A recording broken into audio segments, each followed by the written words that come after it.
sudah dilakukan KPU menurut saya cukup ya, sudah cukup hal dilakukan oleh KPU, terutama menyangkut regulasi. Di dalam kampanye itu dulu waktu belum kita rubah kan PKPU nomor 6, terus terakhir dirubah dengan PKPU nomor 10 kalau nggak salah ya, nomornya 10, 9 ke 10, 10 mungkin. Nah, itu klausul tentang kampanye itu pasal sekian, huruf pertamanya itu kita sebut kampanye dilakukan secara daring. Itu kita sebut begitu. Nah, dalam hal tidak bisa dilakukan secara daring, barulah kemudian kita atur. Boleh dilakukan dengan begini, begini, tapi harus begini. Misalnya jumlah orangnya dibatasi, harus dapat izin, harus menerapkan protokol kesehatan, pakai masker, jaga jarak, macam-macam gitu. Itu kemudian kita atur. Kemudian metode pemilunya, mau rapat umum harus dengan cara begini, mau pertemuan terbatas harus dengan cara begini, debat publik harus diatur demikian gitu loh. Jadi debat publik itu kan salah satu metode kampanye tentunya. Jadi debat publik kalau dulu itu kan pendukung arak-arakan masuk, sekarang sudah nggak boleh lagi. Dugaan saya bisa saja karena faktor dua pihak. Apa dua pihak itu? Ya peserta pemilu atau pasangan calon dan masyarakat pemilih. Mungkin soal kultur ya, di sana mungkin belum banyak orang tahu media daring. Bagaimana menggunakan daring apa sih? Mungkin mereka nggak tahu. Kemudian mungkin ya masyarakat setempat masih ya belum patuh tentang protokol kesehatan, kemudian masih dalam pikiran mereka pemilu itu ya masih begitu gitu loh. Mungkin makanya dibutuhkan peran dari semua pihak. Mengandalkan pada KPU saja nggak mungkin. Saya ingat betul awal Maret, 2 Maret kalau nggak salah, itu case pertama corona ada di Indonesia. Nah, KPU awalnya hanya memerintahkan, saya lupa nomor suratnya, saya bikin surat, saya perintahkan hati-hati dalam bekerja. Kalau kamu bekerja harus mematuhi protokol kesehatan. Jadi saya jelaskan bawa hand sanitizer, pakai masker, saya jelaskan begitu. Ternyata beberapa hari kemudian pemerintah memutuskan, bukan PSBB, sampai dengan status darurat itu loh, sampai dengan Maret, April, Mei, sampai dengan Mei.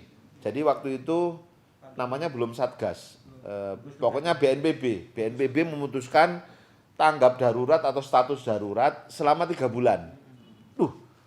Ini kok makin bahaya, saya bilang gitu. Karena ini mundur 3 bulan, maka KPU memutuskan tahapan saat itu yang sedang berlangsung ada 4. Udah, kalau gitu 4 tahapan ini diundur 3 bulan. Saya bilang gitu. Lalu kita bikin keputusan. Saat itu undang-undangnya belum berubah. KPU sebagai penanggung jawab akhir, KPU masih diberi kewenangan untuk memutuskan penundaan sendiri. Masih punya kewenangan itu. Makanya saya langsung, 4 tahapan ini tunda dulu 3 bulan. Kenapa 3 bulan? Karena BNPB memutuskan 3 bulan darurat itu. Oke. Beberapa waktu kemudian, pemerintah kemudian malah memutuskan status bencana nasional. Berarti ini nggak cukup 3 bulan ini nanti. Nah, KPU sudah mulai merancang.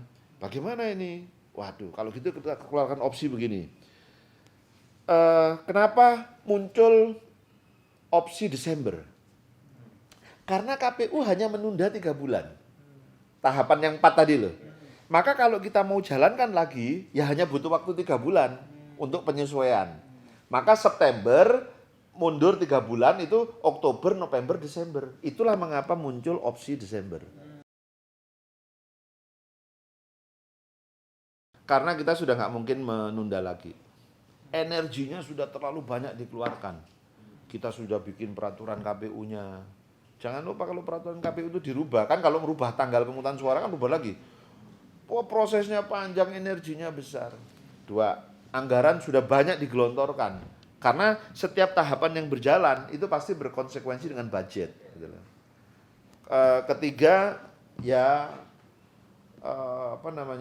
waktu, energi orang. Jadi kalau pertanyaan itu diajukan hari ini, sudah nggak mungkin ditunda. Enggak.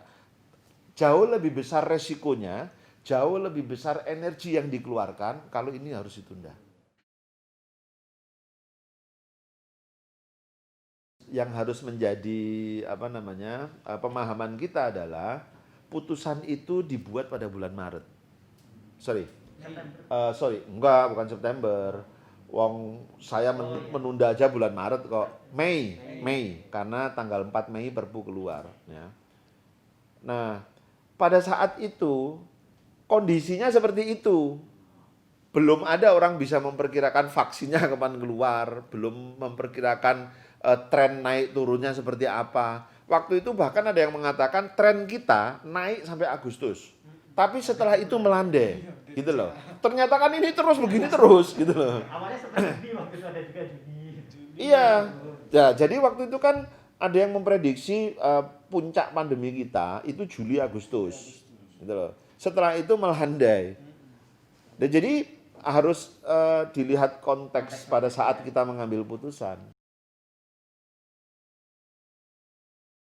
Menteri Keuangan waktu itu juga menyampaikan silakan dibiaya APBD, kalau nggak sanggup baru kita. Saya bilang tidak. Pertama, kalau dibiaya APBD itu kan sudah selesai semua pembahasan anggaran, terlalu lama. Belum lagi nanti kalau ada problem politisnya. Saya bilang KPU kalau tetap mau Desember, maka KPU mengusulkan ini dipenuhi APBN. Ada syarat dari KPU. Iya, KPU kemudian memberi syarat itu harus dipenuhi APBN. Nah, kemudian pemerintah dan DPR setuju. Ya udah, awalnya KPU mengajukan 4,7 triliun. Tapi realisasinya, ini yang nggak pernah ditulis oleh media, hanya 3,7 triliun.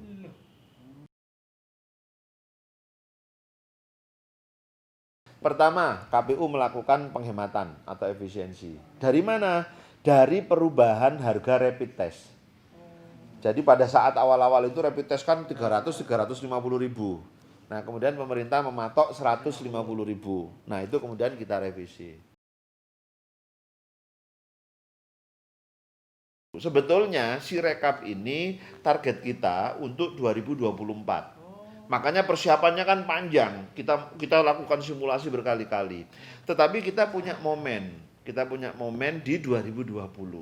Makanya kita kejar, kita percepat. Mudah-mudahan bisa digunakan juga di 2020. Nah, jadi semacam uji cobanya gitu loh ya. ya kalau mau disebut uji coba bisa lah. Tapi sebetulnya kami ingin mengimplementasikan di 2020. Tapi total udah Sebelum nanti di 2024 gitu, supaya lebih siap. bukan gitu kan. sampling saja, semuanya pakai. Semuanya kita targetkan seperti itu.